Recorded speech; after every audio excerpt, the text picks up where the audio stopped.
30대 중반의 여성으로 저는 현재 딸 하나, 아들 하나 낳고 가정을 잘 꾸리고 있습니다. 물론 이렇게 행복한 가정을 꾸리게 되기까지는 몇몇 사건들이 있고 큰 결심과 고난이 있었습니다. 설명드리기 전에 저와 남편을 먼저 소개하겠습니다. 저는 지금의 남편과는 소개팅 연애를 해서 결혼한 케이스로 3살 차이입니다. 저는 딸 둘 중 둘째로 태어났고 저희 남편은 누나만 5명, 아들 1명인 집안으로 정말 귀한 아들입니다. 그래서 저는 결혼할 때 사실 좀 힘들었습니다. 신우가 5명의 정말 귀한 집안의 아들의 며느리니까 스포트라이트를 한 몸에 받았습니다. 그래도 저는 싹싹하면서도 애교가 많은 성격을 가진 덕에 결혼 준비를 하면서도 시어머니와 신우의 예쁨도 받고 큰 트러블 없이 진행이 되었습니다. 그런데 결혼식을 정하고 식만 앞둔 일주일 전 시어머니가 연락이 왔습니다. 결혼 일주일 전은 보통 모든 걸 다 준비 끝내고 마인드 컨트롤만 하는 시기입니다. 아가, 다 너희를 위한 거니까 지금 당장 예약한 결혼식장 취소하고 내가 지금 알려주는 식장으로 결혼식 날짜 또한 바꿔서 예약해라. 알겠지? 정말 중요한 문제니까 당장 취소하고 지금 알려준 곳으로 알려준 날짜로 바꿔, 알았지? 다짜고짜 갑자기 전화해서는 미리 예약한 결혼식장을 취소하고 결혼식 날짜도 다 이미 나왔고 청첩장까지 나왔는데 한 달 뒤에 날짜로 결혼식 날짜를 바꾸고 결혼식장까지 바꾸라는 통보한 시어머니. 이게 무슨 일인가 싶었습니다. 그리고 저는 그냥 하시는 말씀이겠지 생각하고 취소하지 않고 하루가 지났습니다. 그런데 다시 또 시어머니가 전화를 해오더니 정말 엄청 큰 화를 냈습니다. 너 내 말을 한 귀로 듣고 한 귀로 흘렸니? 당장 그 결혼식장 예약한 거 취소하고 날짜도 바꾸라고 했잖니. 아니 어머니 진짜로 하신 말씀이세요? 그런데 이미 지금 예약을 했고 취소하기에는 너무 촉박한 날짜이고 위약금까지 지불하면서 취소할 이유가 없는 것 같아서요. 얘 봐라. 취소할 이유가 없다니. 우리 아들이 죽게 생겼는데 우리 아들 그날 거기서 결혼하면 2달 안에 죽는다고 했다. 그러니까 네 남편 살리고 싶으면 당장 바꿔라. 내가 지금의 아들을 어떻게 키웠는데. 아니 그게 무슨 말씀이세요 어머님. 혹시 점 보셨어요? 요즘 누가 점을 믿어요. 그러지 마세요 어머님. 지금 취소하면 결혼식장부터 시작해서 하객들에게 다 다시 알려야 하고 신혼여행은 또 어떡해요. 처음이면 나쁜 거니? 미리 예방하고 지키고 피할 수 있는 거 피하면 좋지. 그리고 점 너 무시할 거 못 된다. 당장 바꾸거라. 내 아들 죽는 거 나는 절대 못 본다. 어떤 아들인데 무당 말 안 들어서 죽게 되면 네가 책임질 거야? 정말 황당한 요구였습니다. 남편과 상의를 해보았습니다. 그런데 의외의 반응이 나왔어요. 지금의 남편 또한 결혼식을 앞둔 그날 어머니의 말이 맞다라면서 어머니가 찾아가서 중요한 일이나 고민이 있는 것에 대해서 점을 치면 100% 맞았다라면서 바꾸자고 했습니다. 사실 저는 점을 믿지 않는 사람 중 하나라서 정말 어이가 없고 말도 안 된다 생각했지만 남편이 죽는다고 하는 말을 이미 들어서 그런지 찝찝하고 기분이 좋지 않았습니다. 그래서 울며 겨자 먹기로 위약금을 물고 어머님이 아니 무당이 정해준 결혼 날짜와 함께 지정해준 결혼식장을 예약하고 결혼식을 진행하였습니다. 이 당시 5명의 시누이가 제 편을 들어주면서 옳게 엄마 말 듣지 마요. 처음부터 그렇게 하면 끝도 없어요. 라고 말씀을 다 똑같이 해주셨습니다. 사실 좀 의아했습니다. 왜 엄마 편이 아닌 내 편일까? 사이가 안 좋아서 왕래를 안 해서 저렇게 반응할까 싶기도 하고 또 제 입장에서 조언을 해주시니 감사하기도 했지만 너무나도 완강하게 주장하는 어머님의 뜻을 꺾을 수 없어서 어머님의 뜻에 따르게 되었습니다. 시골 촌구석에 다 무너져 내리게 생긴 결혼식장에서 결혼하게 되었고 저희 친언니의 결혼 날짜와 겹쳐서 저희 집에서는 정말 만족하지 못하는 결혼식 날짜와 장소로 식을 올렸습니다. 그래도 원래 정했던 결혼식장과 그 날짜에 결혼했다고 하면 저희 남편이 죽는다고 하니 한번 참아보자라고 생각하고 어머니와 그 무당 뜻에 따랐습니다. 그 무당 말 때문인 건지 아닌 건지 모르지만 남편과 저는 결혼식 이후로 행복한 신혼생활을 보내고 있었습니다. 그러던 어느 날 또 시어머니에게 전화가 왔습니다. 얘야, 너희 아이 생각은 있니? 내가 점을 봤는데 너희가 아기를 만들어야 할 날짜와 시간을 받아왔으니까 꼭 그때 해라. 알겠느냐? 아니 어머니, 아기 만드는 거 하늘에서 주는 거지. 이걸 맞춰서 저희가 한다고 해서 되는 게 아니에요. 얘 봐라. 너 결혼식 날짜 장소 바꿔서 네 남편 사게 된 거 보고도 안 믿냐? 얘가 큰일 날 소리 하네. 당장 내가 문자로 하기만 된 날짜와 시간 보낼 테니까 상의해서 가져. 알겠지? 결혼식 날짜와 장소가 처음이자 마지막일 것이라 생각했던 것이 저의 큰 오산이었습니다. 이제는 남편과의 부부관계, 날짜와 시간까지도 맞추라니 남편과 이야기를 나누고 남편도 콧방귀를 끼더니 말도 안 된다면서 시어머니의 말을 잘 듣지 않았습니다. 그리고 2달 정도 지난 뒤 저는 임신을 하였습니다. 시어머니가 알려준 날짜와 시간이 아닌 때에 관계를 했는데 임신이 된 것이었습니다. 임신 소식을 알리면 시어머니가 기뻐하실 것 같아서 남편과 함께 찾아가서 임신 사실을 알렸습니다. 그러자 시어머니가 무언가 적힌 종이를 꺼내더니 다짜고짜 화를 내셨습니다. 아니 내가 정해준 날짜와 시간에 관계한 거 맞니? 계산이 안 맞는데. 지금 임신한 이 아이는 건강하지 못할 것이야. 아들, 그리고 아가. 내 말을 정말 들어야만 한다. 우리를 계속 보호해준 그 무당이 정해준 날짜가 아니면 건강한 아이가 아니라고 했단 말이다. 어머니 그만하세요. 어느 정도 어머니 뜻에 맞춰줄 때도 있었지만 아닌 경우도 있어요. 제발 이제 좀 그만 보세요. 남편도 새 생명 앞에서는 시어머니의 반응이 아니다 싶었는지 처음으로 아들로서 어머니에게 화내는 모습을 보았습니다. 그렇게 작은 다툼이 있고 저희는 집으로 돌아와서 생활하는데 저는 내내 시어머니에게 남편이 한 소리 한 모습이 마음에 걸려서 불편했습니다. 그래서 시어머니께 전화를 드리고 찾아가서 위로 좀 해드리려고 했는데 마침 시어머님이 집으로 찾아오셨습니다. 어머님, 안 그래도 제가 찾아뵈려고 했는데 이렇게 오시니 좋네요. 니네 침실 어디니? 집에 와서는 다짜고짜 침실을 찾으셨습니다. 왜요? 무슨 일 있으세요? 어머님은 부적을 들고 침실 안으로 들어가 침대 밑에 부적을 붙이셨습니다. 그 아이 절대 임신하면 안 된다니까. 니네가 결국 가지게 되어서 내가 그 무당 찾아갔더니 이 부적으로 보호를 해줘야 한다고 하더라. 그러니까 침대 밑에 붙인 부적을 절대 떼지 말고 너는 꼭 저기서만 꼭 차거라. 알겠지? 아니 어머니 왜 이렇게 무당을 맹신하세요? 저희 너무 힘들어요. 네가 지금 세상을 더 살고 몰라서 그래. 그 무당말만 들었어도 너희 시아버지는 죽지 않았다. 네 시아버지 크니까 우리 애들 아빠처럼 저 세상 빨리 보내고 싶은 거 아니면 내 말 들어. 시어머니는 30대 후반에 남편과 사별하셨습니다. 이전에도 시어머니는 무당말을 잘 믿었고 반면에 무당말을 잘 듣지 않았던 시아버지는 시어머니가 무당말을 듣고 계속해서 나가지 말라고 말렸음에도 불구하고 나간 날 사고로 그 자리에서 돌아가시게 되었습니다. 그 뒤로 시어머니는 무당의 말을 더 굳게 믿게 되고 더 맹신하게 된 사연이 있었습니다.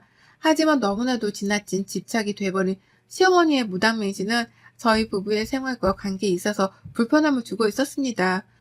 물론 시어머니가 남편과 일찍 사별하고 나서 그 상처 속에 계속 갇혀있고 무당의 말을 들었더라면 안 그랬을 텐데라는 안타까움이 있지만 이 세상의 고난과 안 좋은 일을 무당의 말로 다 막을 수 있다라면 불행은 없겠죠. 하지만 세상이 다 그렇지만 않다. 무당의 말로 막을 수 있는 것이 아니다라고 생각하는 저는 시어머니의 이런 행동을 막아야만 한다라고 생각했습니다. 물론 남편과 많은 이야기를 해야 했습니다. 호르몬이를 매몰차게 찾을 남편이 아니기에 시어머니의 무당맹신의 사건이 있을 때마다 많은 이야기를 나누었습니다. 그리고 이쯤에서 멈추시겠지라고 생각하며 지내던 어느 날 생각지도 못한 일이 터졌습니다. 새 생명을 품고 있던 저는 혼자 점심을 먹다가 갑자기 배가 아파서 병원에 가게 되었습니다. 그런데 생각지도 못한 아이의 심정지, 4개월 정도 품고 지낸 새 생명의 아이가 이렇게 저희 부부의 품을 떠났습니다. 유산의 슬픔과 아픔을 이겨내지 못하고 누워서 지내고 있던 때에 시어머니가 집으로 찾아오셨습니다. 내심 시어머니 위로를 기다렸던 저는 시어머니가 반가웠습니다. 그런데 시어머니는 오시더니 제가 누워있는 침대 밑을 보시면서 무언가 찾으셨습니다. 어딨어? 내가 저번에 붙여준 거 어딨어? 네? 뭘 말씀이세요, 어머니? 얘 봐라. 내가 500만 원이나 들여서 부적 가지고 와서 네 침대 밑에 붙여줬잖아. 네가 처음부터 내가 알려준 날짜에 관계를 가지고 얘를 가졌으면 이렇게 돈 나갈 일도 없고 얘가 잘못될 일도 없었을 거 아니냐. 그 부적 쓴 돈도 날리고 애도 날리고 왜 이렇게 말을 안 듣는 거니? 아니 어머니 부적을 그렇게 큰 돈을 주고 쓰셨어요? 그리고 그 부적 때문에 지금 저희 아이가 잘못됐다고 믿는 거세요? 아직도 얘가 정신을 못 차렸다 못 차렸어. 시어머니는 위로는커녕 오자마자 부적을 잡고 답답함만을 표현하고 가버리셨습니다. 순간 시어머니가 말한 것들이 스쳐 지나가면서 정말 그 부적을 붙이고 있었더라면 우리 아기가 떠나지 않았을까? 라는 생각이 들면서 후회의 감정도 밀려오고 머릿속이 복잡했습니다. 시아버지가 시어머니의 말을 듣지 않아서 돌아가신 것처럼 우리 아가도 내가 말을 듣지 않아서 이렇게 떠나게 된 것일까? 정말 슬픈 시간들이 밀려왔습니다. 남편 또한 흔들리기 시작했습니다. 여보, 우리 이제부터라도 어머님 말 좀 들어보자. 아무래도 맞는 것 같아. 우리 아기도 어머님 말 들었더라면 지킬 수 있었을 것 같아. 그래 여보, 어머니 말을 한번 들어보고 살아보는 것도 나쁘지 않을 것 같아. 우리도 속상하지만 어머님도 속상하실 거야. 저희 부부는 유산의 슬픔을 서로 위로하면서 또한 어머님의 답답함과 속상함을 이해해보려 노력하고 또 어머님의 무단매신을 어느 정도 참고 해보고 믿어보기로 다짐을 하였습니다. 3개월의 시간이 흐른 뒤 시어머님이 반찬을 해오시면서 쪽지 하나를 건넸습니다. 이번에 꼭 지켜라 알겠지? 그리고 이것도 받아라. 이게 뭐예요 어머님? 아, 합방 날짜랑 시간인 거죠? 근데 이건 또 뭐인지. 합방 날짜랑 시간 꼭 지키고 이건 그 무당한테 어렵게 구한 팬티랑 관계 전에 이불 밑에 넣고 해야 하는 볏짚 인형이다. 이렇게 해야 저번 같은 일이 일어나지 않는다고 하니까 꼭 지켜. 알았지? 알겠어요 어머님. 솔직히 내키지 않는 미신 같은 말들과 날짜 행동이었지만 유산의 아픔과 함께 시어머님의 무당말을 한번 들어보자라는 생각이 들어서 믿져야 본전이다라는 마음을 가지게 되었습니다. 그리고 남편도 한 번은 믿어보자라는 심정으로 시어머니가 하라는 대로 날짜와 시간 그리고 볏짚 인형을 이불 밑에 넣고 관계를 했습니다. 그런데 정말 신기하게도 임신이 되었고 건강한 아이를 출산하게 되었습니다. 정말 무당의 말과 방법 때문인지는 모르지만 저희는 그렇게 건강한 딸아이를 출산하고 힘들지만 행복한 육아를 하고 있던 어느 날이었습니다. 아가, 저번에 무당이 정해진 이름이 별로더라. 들어보니까 아기 이름을 안 바꾸면 정말 큰일 난다고 하더라. 팔자가 사납고 평생 살 때 좋지 않다고 하니까 바꿔라 당장. 이번에 내가 무당이랑 같이 뽑아본 이름이다. 목록이 여러 개 있지만 나랑 무당이 정한 것은 이 첫 번째, 두 번째니까 오늘 밤까지 정해서 이번 주 내로 변경 신청해라.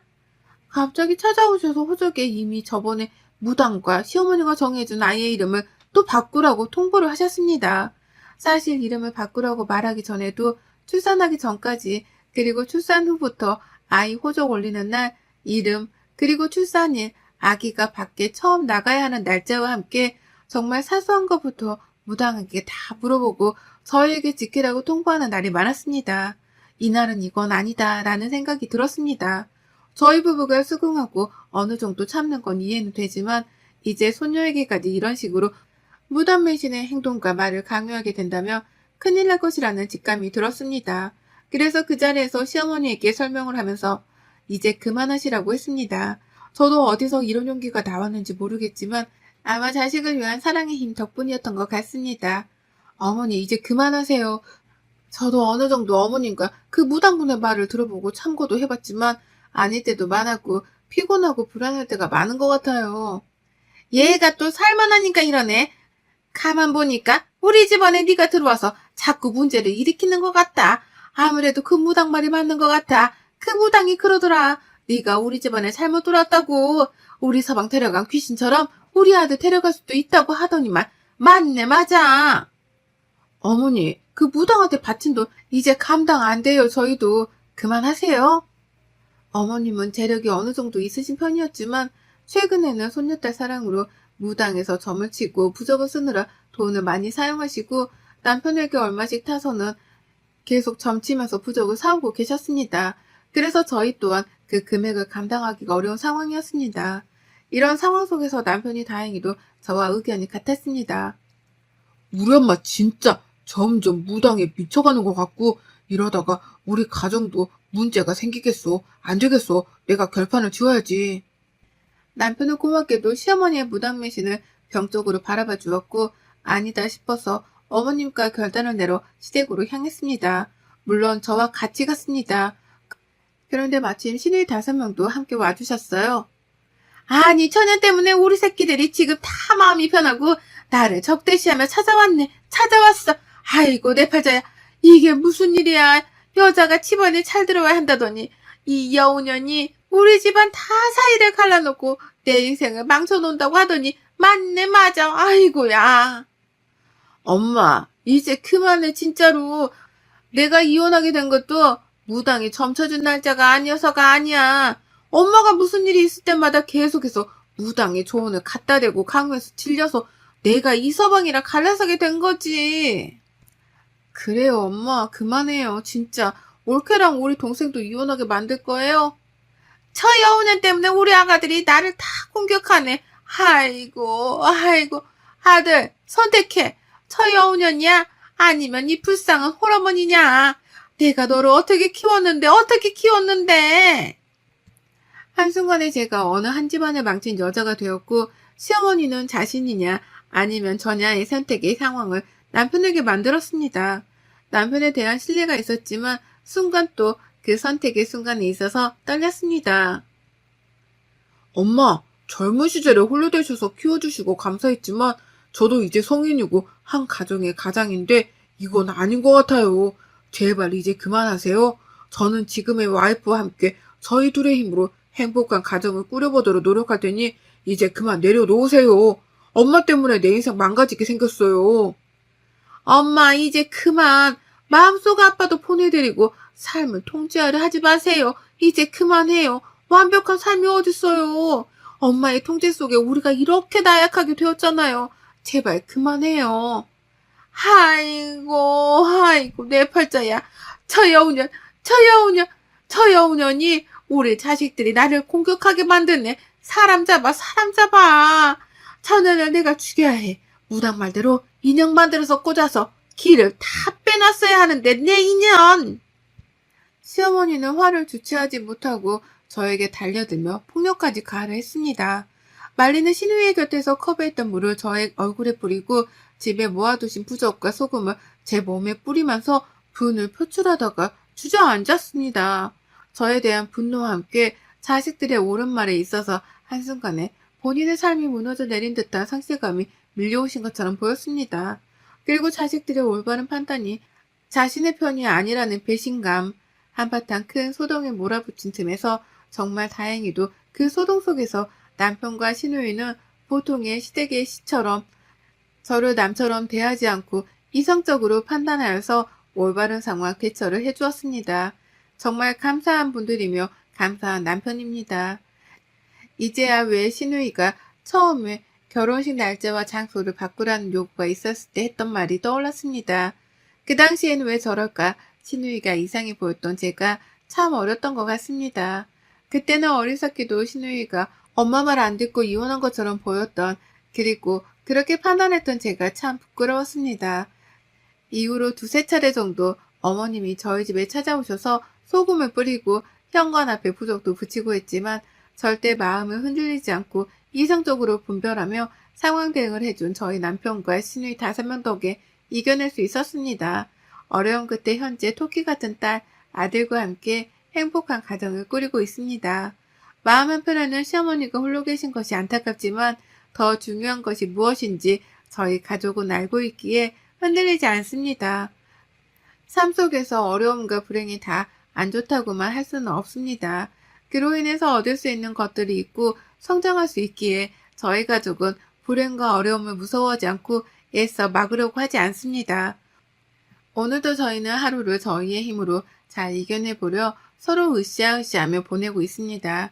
그래도 정말 고마운 시누이와 든든한 저희 편인 남편을 만나 어려움을 넘기고 행복한 가정을 꾸릴 수 있음에 정말 감사합니다. 여러분들도 삶의 어려움과 불확실성이 있어서 막으려고만 하지 마시고 이겨낼 수 있는 내면의 힘을 키워나가시길 바랍니다. 여러분의 생각은 댓글로 남겨주세요. 오늘도 시청해주셔서 정말 감사합니다.